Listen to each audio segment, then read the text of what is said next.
We would like to begin by acknowledging that the UBC Vancouver campus is located on the traditional, ancestral, and unceded territory of the Musqueam people. This land acknowledgement is something I'm sure you have heard at the beginnings of meetings, classes, events, or even seen in email signatures. If you're an international student, this may be the first time you're engaging with such a land acknowledgement, or at least that was the case for me when I first moved here. This video is intended to be a short introduction on how to create land acknowledgements and what they mean. We would encourage you to use this toolkit as a stepping stone to helping you delve deeper into reading and learning more about Indigenous peoples and their land. Simply put, a land acknowledgement is a formal statement that is usually delivered at the beginning of a gathering, meeting, or presentation to place emphasis on the relationship between the Indigenous peoples and their land, the place where we live and work.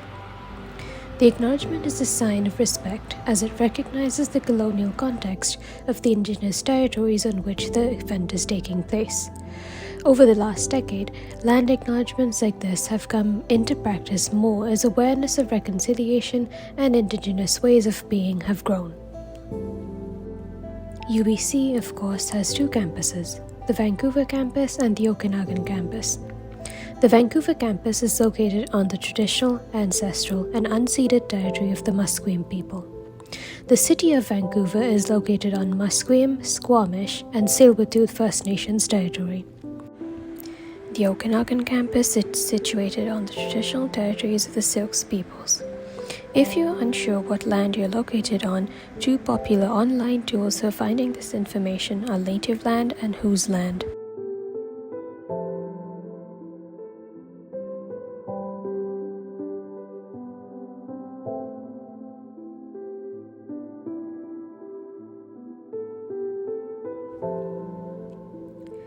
It can be difficult to make an acknowledgement when you're new to the place.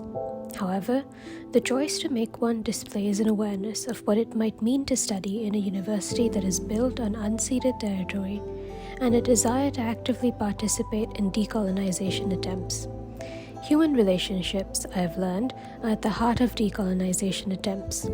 It is crucial in establishing the kinds of communities we want to build for our future and to uphold Indigenous sovereignty. Given the increasing popularity of delivering territorial acknowledgements, it can seem commonplace and not truly intentional. As Lindsay Schneider notes in her TED Talk, speakers are making an acknowledgement of the unceded land, but not actually giving the land back.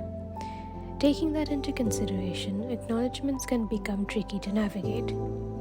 To make your own acknowledgement more meaningful, especially if this is your first time making one, the key is to situate yourself, your positionality, and your relationship to the land. Make it personal. You will notice that some individuals situate themselves by mentioning their ancestry, nation, or the community that they are a part of. The three elements of a land acknowledgement are: Number 1, name and acknowledge local nations whose lands you are on. Number 2, locate yourself in relation to these lands. Number 3, make a connection between your positionality to your role at UBC, the topic of the event, or both.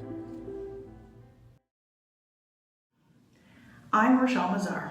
I use she/her pronouns and I'm a Salar Canadian.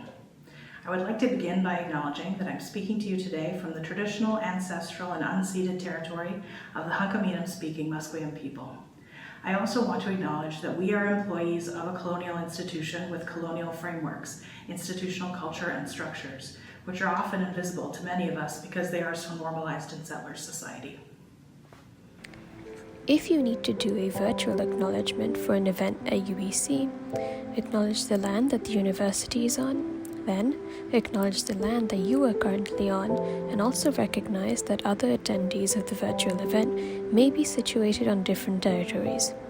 You can also invite them to deliver land acknowledgements of their own.